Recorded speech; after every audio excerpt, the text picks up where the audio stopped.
बिस्मिल्लाहिर्रहमानिर्रहीम। अस्सलाम वालेकुम नाज़रीन, आप यूट्यूब चैनल देख रहे हैं। मैं इमरान खान हूँ। नाज़रीन, एक दफ़ा फिर जंग का ख़तरा जो है वो बढ़ गया है।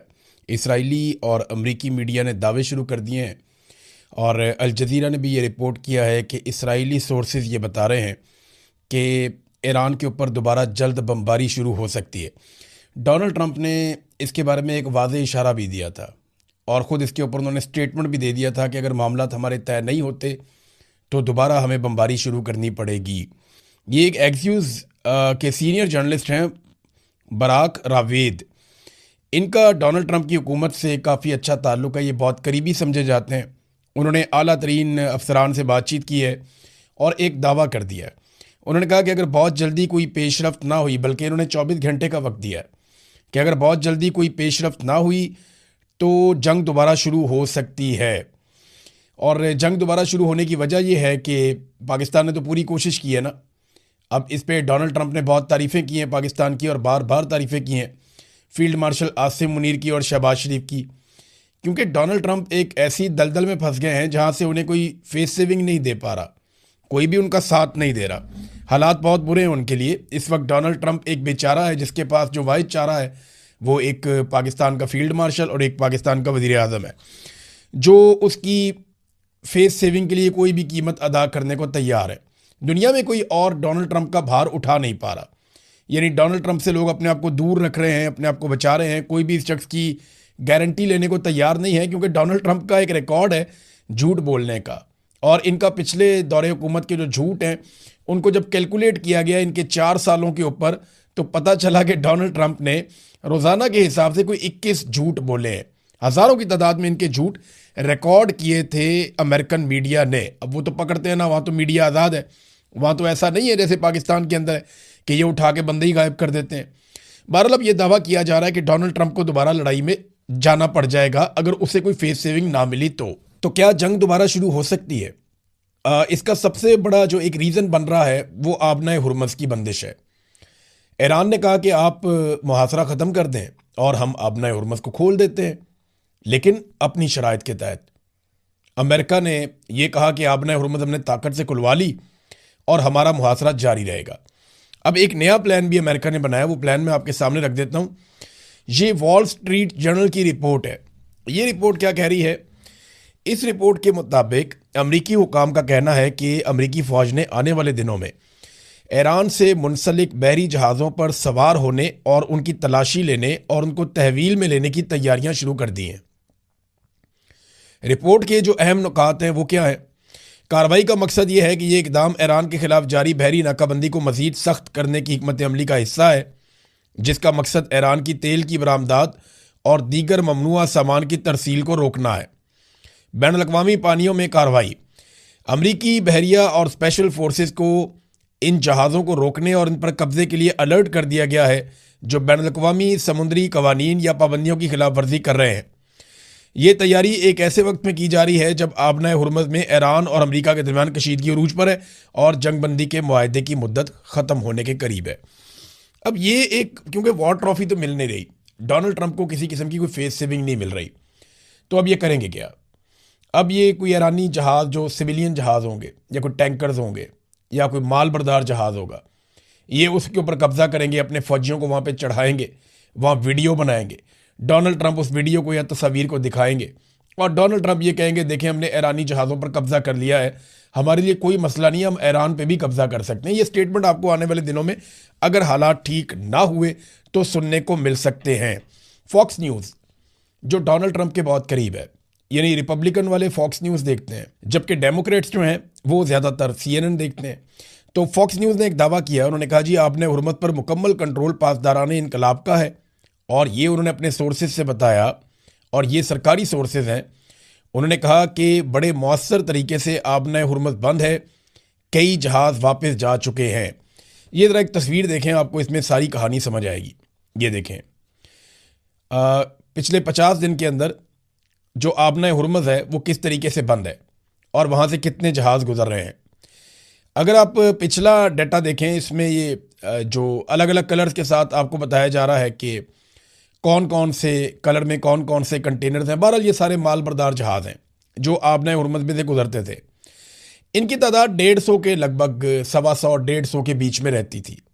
और जिस दिन जंग शुरू हुई उसके बाद से लेकर अब तक ये तादाद 10 तक नहीं पहुंची। सिर्फ गुज़िश्ता चंद दिनों में जब हालात बेहतर हो रहे थे तो ये तादाद 15 तक पहुंची, उसके अलावा ये कभी भी ज़्यादा नहीं हुई। तो ये तकरीबन ना होने के बराबर आबना हुर्मुज़ का इस्तेमाल रह गया है। अब ईरान जो है वो ये कहता है कि यहाँ पे आप हमें सिक्योरिटी टैक्स दें और यहाँ से गुजर जाएं। इसके ऊपर बाकायदा खबरें छपी हैं और आबना हुर्मुज़ पर सिक्योरिटी टैक्स देने वालों को तरजीहन पहले गुजरने देंगे, ईरान ने यह भी ऐलान कर दिया है। बाकायदा इसके ऊपर आर्टिफिशियल इंटेलिजेंस की तस्वीर जारी की गई हैं जिसमें मुख्तलिफ ममालिक के झंडे लगे हुए जहाज़ वहाँ से गुजर रहे हैं और ईरान ने एक टूल टैक्स लगाया हुआ है। वहाँ पे उनके पासदारान इनकलाब की यूनिफॉर्म में लोग बैठे हैं और वो जो गुजरने वाले जहाज़ हैं उनसे पैसा ले रहे हैं और उनको गुजरने की इजाज़त दे रहे हैं। वैसे इस अदायगी को बिटकॉइन के अंदर या चाइनीज़ करेंसी के अंदर तरजीहन ईरान ने कहा है कि जनाब किया जाए। अब ये बाकायदा ईरान ने कहा कि हम यहाँ से गुजरने देंगे लेकिन हमारी शराइत के मुताबिक। कालीबाफ ने इसके ऊपर एक स्टेटमेंट भी जारी किया है। पहले कालीबाफ का एक स्टेटमेंट देखते हैं ताकि आपको आइडिया हो जाए कि वो अब क्या कह रहे हैं। एक्चुअली जब ईरान ने कल बंद किया फौरी तौर पे आबना हुर्मुज़ को तो वो रिएक्शन था ईरान का। डोनाल्ड ट्रंप ने ऊपर नीचे ऐसे स्टेटमेंट दे दिया, हालांकि आसिम मुनीर ने 3 दिन बड़ी मेहनत की है ईरान में जाके, बड़ा जोर लगाया। एक आदमी इतना ही कर सकता है और आसिम मुनीर ने अपनी डोमेन से बाहर निकल कर जाकर जोर लगाया, कोशिश की किसी तरह मामला बन जाए, क्योंकि डोनाल्ड ट्रंप को फेस सेविंग दिलवाना भी उनका मिशन है। दूसरा वो ये चाहते हैं कि जान छूटे किसी तरह। पहले ही पाकिस्तान के हालात ठीक नहीं है, हर चीज़ का बेड़ा गर्क हुआ है, तो यहाँ पे और मसला बन जाएगा। तो अब और ऊपर से अरब ममालिक का दबाव भी आता है कि हमारे साथ मिलकर लड़ो। जिन्होंने पैसे दिए हुए हैं वो कहते हैं जी फ़ौज लगाओ, हमने लड़ाई भी करवानी है आपसे। तो ये कालीबाफ का जो स्टेटमेंट है वो ईरान ने तो तकरीबन बातें मान ली थी, जो जायज़ मुतालबात है उनके ऊपर वो आ गए थे। लेकिन डोनाल्ड ट्रंप ने अजीबोगरीब किस्म की हरकतें की। जब उन्हें आगाह किया गया डोनाल्ड ट्रंप को कि हमने ये भी कर लिया, ये भी कर लिया, हम ये भी कर रहे हैं, तो फिर डोनाल्ड ट्रंप ने जो है भड़के मार दी और उसकी वजह से सारा काम ख़राब हो गया। एक गैर संजीदा किस्म की एक सियासत डोनाल्ड ट्रंप कर रहे हैं। बहरहाल जो ईरानी स्पीकर कालीबाफ ने बयान दिया, उन्होंने कहा जी आबना हुर्मुज़ इस्लामी जमहूरिया ईरान का मुकम्मल कंट्रोल है इस वक्त। हमने बारूदी सुरंगें साफ़ करने के लिए जो अमेरिका कोशिश करने के लिए आया था, इसे जंगबंदी की खिलाफ वर्जी तस्वुर किया हमने। सूरत हाल तसादुम के इंतहाई करीब पहुँच गई थी लेकिन दुश्मन पीछे हट गया। अगर इस वक्त आबना हुर्मुज़ में ट्रैफिक रवा दवा है तो ये इसलिए है क्योंकि इसका कंट्रोल हमारे हाथों में है। अमेरिका ने हालिया दिनों में नाकाबंदी का ऐलान किया है।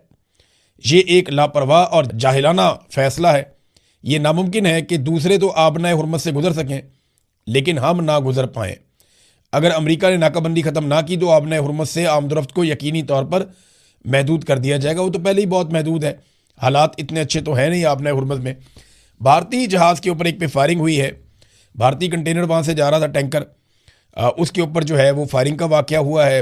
वहाँ पे भारत में ईरानी सफ़ीर को तलब करके उससे जवाब मांग लिया गया है कि जनाब हमारे जहाज़ों के ऊपर फायरिंग हो रही है, हम तो इस लड़ाई का हिस्सा भी नहीं है। तो वो इंडिया को अपना प्रॉब्लम है, लेकिन ईरान के लिए मसला ये है कि वो नाकाबंदी जो अमेरिका ने की है उसके बाद उनकी फ़ौज को बड़े सख्त अहकामात मिले और वो अब किसी को गुजरने नहीं दे रहे। कालीबाफ ने एक और बात की है कि दुश्मन ने बहुत सारे मनसूबे बनाए जो कि नाकाम हो गए। उन्होंने एयरफोर्स तबाह करने का मनसूबा बनाया, वो नाकाम। मिसाइल सलाहियत ईरान की ख़त्म करने का मनसूबा बनाया, वो भी नाकाम। नेवी के खात्मे का मनसूबा बनाया, वो भी नाकाम।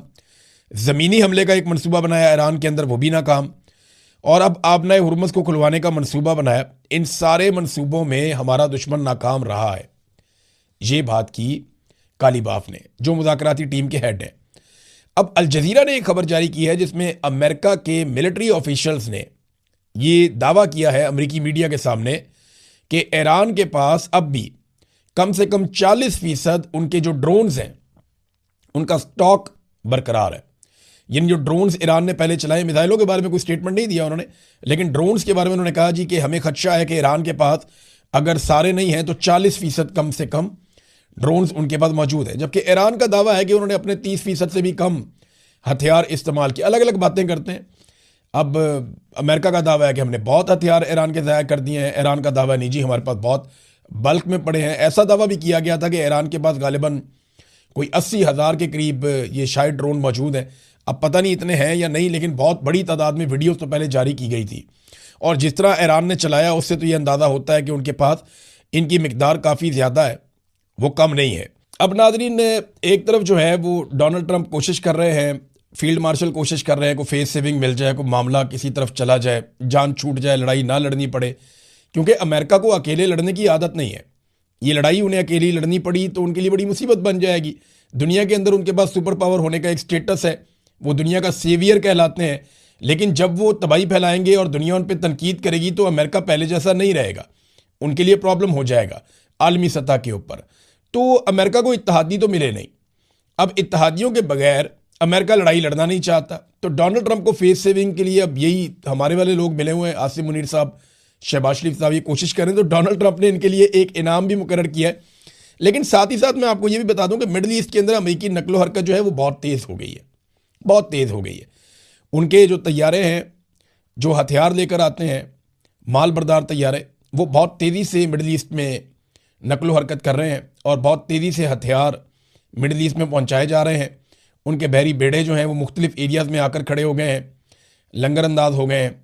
जंगबंदी की मुद्दत का उन्होंने फ़ायदा उठाया है और अब अगर दोबारा जंगबंदी का पाकिस्तान की जानिब से या तुर्की की जानिब से या किसी और मुल्क की जानिब से मुतालबा किया जाता है तो ईरान की जानिब से हो सकता है ये मुतालबा भी किया जाए कि अमेरिका को रोका जाए कि वो खित्ते के अंदर जंगी साजो सामान की तरसील बंद करे। अब जंगी साजो सामान की तरसील बहुत बड़े पैमाने पर हो गई है, यानी अब अगर अमेरिका ने ईरान के ऊपर अटैक किया तो वो पहले से कई गुना ज़्यादा हो सकता है, जितने बड़े पैमाने पर उन्होंने वहाँ पे हथियार पहुँचाए हैं। फील्ड मार्शल आसिम मुनीर से और शहबाज शरीफ से खुश होकर डोनाल्ड ट्रंप ने एक बहुत बड़ा ऐलान कर दिया, बादशाह सलामत ने। डोनाल्ड ट्रंप का तर्ज अमल तो ऐसे ही है ना, बादशाहों वाला है, और हमारे मामले तो बिल्कुल ऐसा ही है। तो डोनाल्ड ट्रंप ने कहा, I want to repay great field marshal and prime minister of Pakistan for what they have done for the world and specially for United States, कि दुनिया के लिए और अमेरिका के लिए जो खिदमात सर अंजाम दी हैं। पहले नाम लिया फील्ड मार्शल का, फिर शहबाज शरीफ का।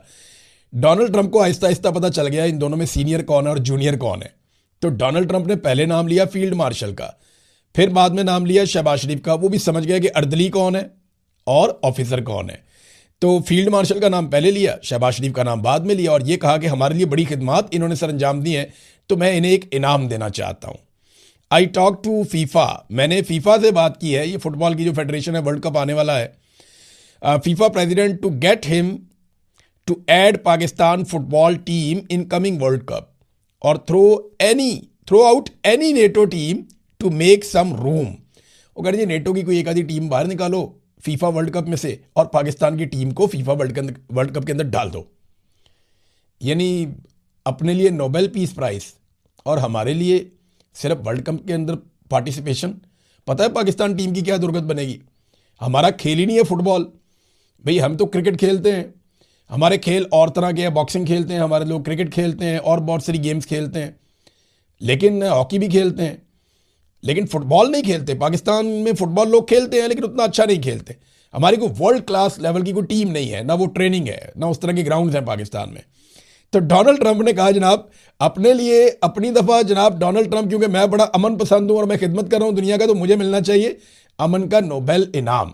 लेकिन फील्ड मार्शल को और शहबाज शरीफ को मैं ये कर लेता हूँ कि एक आधी टीम निकाल के नेटो की बीच में से, फुटबॉल वर्ल्ड कप में से, तो पाकिस्तान की टीम बीच में डाल देता हूँ। बहुत बड़ा एहसान किया डोनाल्ड ट्रंप ने। ये तो डोनाल्ड ट्रंप ने अभी से ही बेइज्जती करना शुरू कर दी है, अभी तो कोई गलती भी नहीं हुई फील्ड मार्शल से और शहबाज शरीफ से।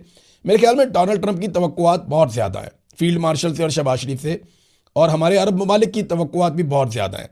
जिस तरह यूएई ने अपने पैसे बदीद होकर वापस मांगे हैं बुरे वक्त में, इससे ये पता उनके लिए $2 अरब की कोई औकात नहीं, लेकिन जैसे उन्होंने ये पैसा वापस मांगा उससे अंदाज़ा हुआ कि वो भी कोई हमसे खुश नहीं, उनकी तवक्कुआत ज़्यादा थी जो हम पूरी नहीं कर पाए। इसी तरह जो मोहम्मद बिन सलमान है, उनकी तवक्कुआत पाकिस्तान से बहुत ज़्यादा है।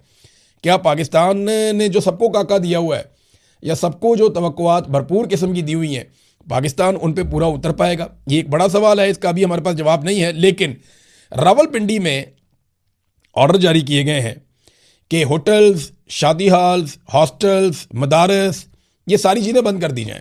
सर्च ऑपरेशन चल रहा है रावलपिंडी में, पुलिस हर चीज़ को खंगाल रही है। शायद किसी डील के लिए डोनाल्ड ट्रंप के आने की तवक्को है या मोहम्मद बिन सलमान के आने की तवक्को है या कोई गैर मुल्की हुक्मरान पाकिस्तान में आएंगे, तो इसके लिए पुलिस जो है वो बिल्कुल पागलों की तरह उनसे काम लिया जा रहा है, वो दौड़ भाग लगी हुई है। साबिक वज़ीर आज़म इमरान खान को सिक्योरिटी के पेश नज़र ये एक दिन भी अदालत में पेशी के लिए नहीं ला सके। सिक्योरिटी का बहाना बनाकर एक दिन भी साबिक वज़ीर आज़म को अदालत में पेशी के लिए नहीं ला सके। तो ये दुनिया को कैसे बताएंगे पाकिस्तान महफूज है डोनाल्ड ट्रंप के लिए और बाकी सारों के लिए।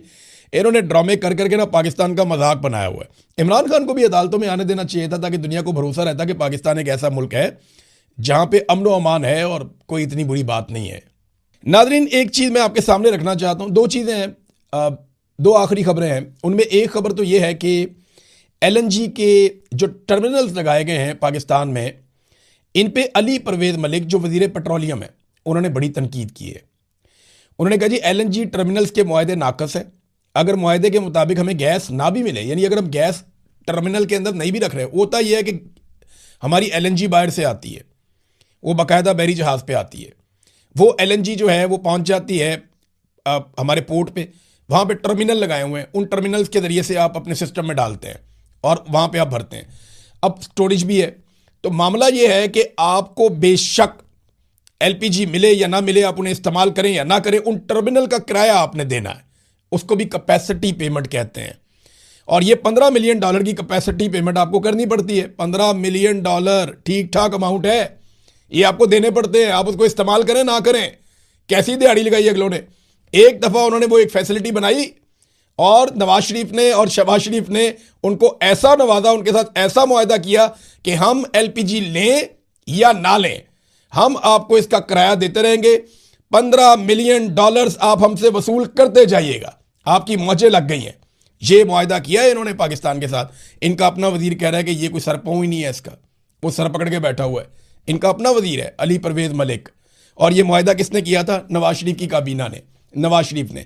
शाहिद खाकान अब्बासी उस वक्त वजीर था, इन्होंने ये मुआहदा किया था। अंदाज़ा करें आप, इन्होंने पाकिस्तान को कैसे कैसे लूटा है। IPPs में कैपेसिटी पेमेंट, यहाँ पे भी कैपेसिटी पेमेंट, हर जगह पे कैपेसिटी पेमेंट कि जनाब हम पैसा आपको देंगे, हमारा मुल्क चले या ना चले, बिजली बने या ना बने, पैसा हम आपको देंगे। और ये पाकिस्तान की मिलिट्री एस्टेब्लिशमेंट ने पाकिस्तान के साथ अपने फेवरेट सियासतदानों के जरिए से करवाया है और आज पाकिस्तानी इस जाल में फंसे हुए हैं। आखिर में नाज़रीन एक खबर मैं आपके सामने रखना चाहता हूँ। खबर क्या है, मैं एक वार्निंग भी है जो मैं जारी कर रहा हूँ। माजी में ना हमारे इदारे में बैठे हुए लोगों ने 5th जनरेशन वॉर का एक बयानिया दिया और इस बयानिए के जरिए से हज़ारों नौजवानों को अपने साथ जोड़ लिया। हज़ारों नौजवान 5th जनरेशन वॉर के लिए वॉरियर बन गए थे माजी में, लेकिन जब हकायक खुले, इमरान खान साहब ने एक बयानिया बनाया, वो सारे समझ गए जनाब गेम तो कुछ और है। तो वो पाकिस्तान की मिलिट्री एस्टेब्लिशमेंट के खिलाफ हो गए और वो सारा बना बनाया खेल उल्टा पड़ गया। अब एक मरतबा फिर जो है वो 5th जनरेशन वॉर का तजर्बा नाकाम होने के बाद कुछ आगाही का तजर्बा किया जा रहा है और इसमें बड़े पैमाने पर जो है वो सरकारी इदारे के अंदर जो लोग काम करते हैं बेचारे, उन सबको जो है वो इस काम पे लगा दिया गया है। गालम बलोच के ऊपर, बदतमीज़ी करने के ऊपर हज़ारों अकाउंट्स बनाकर तो उनसे भी अब वही बेहूदगी करवाई जा रही है।